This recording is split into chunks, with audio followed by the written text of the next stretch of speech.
So you may have noticed over the past few weeks there has been a burst of long overdue attention on the issues of sexual harassment and abuse and gender-based violence. And last week I got to speak with Alicia Sanchez-Gill, who's been working on these issues for years, most recently at the YWCA, where she just finished helping to run their Week Without Violence initiative. We talked about the systems and power dynamics underlying these issues, how they disproportionately affect marginalized people and women of color, and what she's learned from her years of working to end gender-based violence. Having done this work for a really long time, nothing about it was surprising, but just watching my timeline fill up with the Me Too's, I began to really hold the weight of the magnitude of sexual violence and sexual harassment. And then the other thing that came up for me was thinking, the statistics are out there. We know that 1 in 4 women will be sexually assaulted in her lifetime. We know that 1 in 3 and 1 in 2 Black girls will experience child sexual abuse before the age of 18. So we know the data, and so seeing the gravity of that compared to the stories that we're hearing kind of coming out in the public right now, it made me think, why did it take so long? Why does it take for us to tell our stories over and over again, for folks to really understand that this data is real? And it's not just data, it has real human lives and human voices behind it. YWCA is the largest provider of domestic violence services in the country.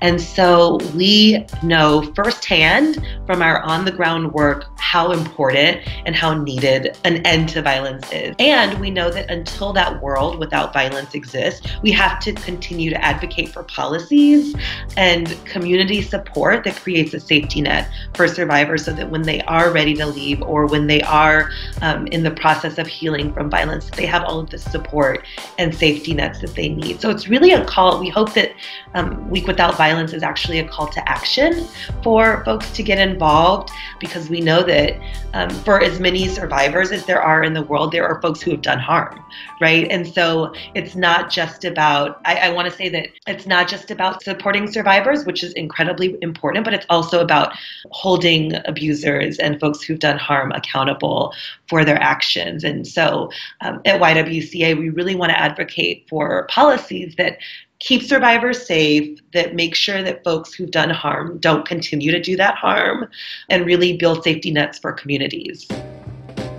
Women of color are at higher risk of violence for all of these various vulnerabilities. So women of color experience more violence, more severe violence, more instances of violence, but also experience more barriers to seeking services, right? So whether that's language access barriers, whether that's childcare barriers, there are all of these ways in which women of color are locked out of kind of traditional and more mainstream social services meant to address gender-based violence. In terms of state violence, we know that women of color in particular, and in particular Black women, experience really high instances of state violence. And so that means police violence, ICE deportations. We know that when women and femmes and trans folks are engaged with ICE, they are highly likely to be sexually assaulted and targeted because of their gender or gender identity or gender presentation. And so we really want to acknowledge that we can't work to end interpersonal violence without ending those forms of state violence, but also acknowledging that poverty, high unemployment, redlining, all of those kinds of things also create conditions in which violence happens. And so in order to protect survivors, we also have to protect affordable housing. We also have to protect childcare. We also have to ensure that folks have the food and the employment and the kind of basic necessities and more that they need to survive and to thrive. That's a great question. I think that it's really important to be a good listener. So believe survivors. Believe us, the women, the femmes, the gender non-conforming folks in your lives when they tell you their experience. When I say that, wow, that person staring at me on the street made me really uncomfortable, please don't minimize it and tell me it's just looking. Those things have a huge compounded impact on the way that we experience our lives. They end up making us like police ourselves, police what we wear, how we cross the street, alternating our routes home. Those things are real in our lives. And so be a good listener. Don't minimize. Listen to constructive or maybe not constructive criticism and feedback. And then hold the people in your lives accountable. There is no excuse for locker room talk. That is the kind of thing that you can interrupt. You can disrupt it, you can shut it down, and you can let other folks know in your life that that's not okay, right? Whether that's at your dinner table, whether that's at the bar, whether that's at the locker room, and learn how to be good bystanders, right? So if you see predatory behavior happening, of course you need to assess your own safety, but when you can intervene, try to intervene. A few months ago, I was standing in line to get into this pop-up bar, and there was another woman of color standing in front of me, and she was being street harassed. We were only two women of color in this long line of white folks, right? And this is a black man who is harassing her.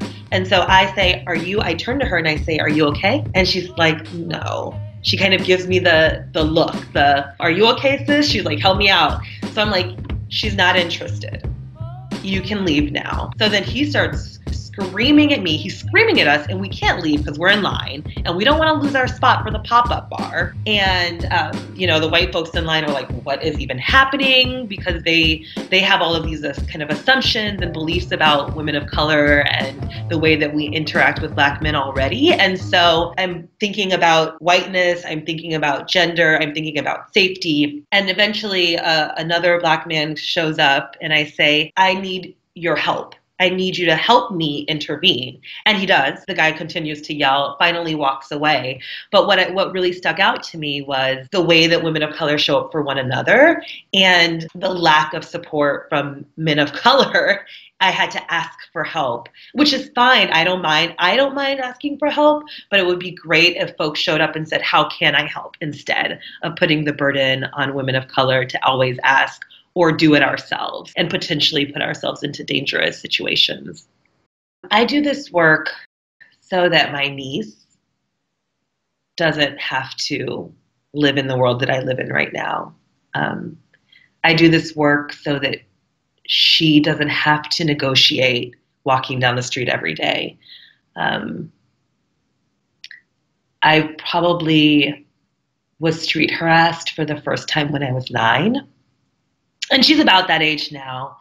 And I think about how little and how young she is. I'm also a survivor of child sexual abuse. And so that has a huge impact on the way that I navigate the world. But I really do this work so that she doesn't have to experience another Me Too, right? So that she's not another statistic, so that she's not another number, so that she never has to say Me Too. She is why I do this work, and many other little girls of color just like her.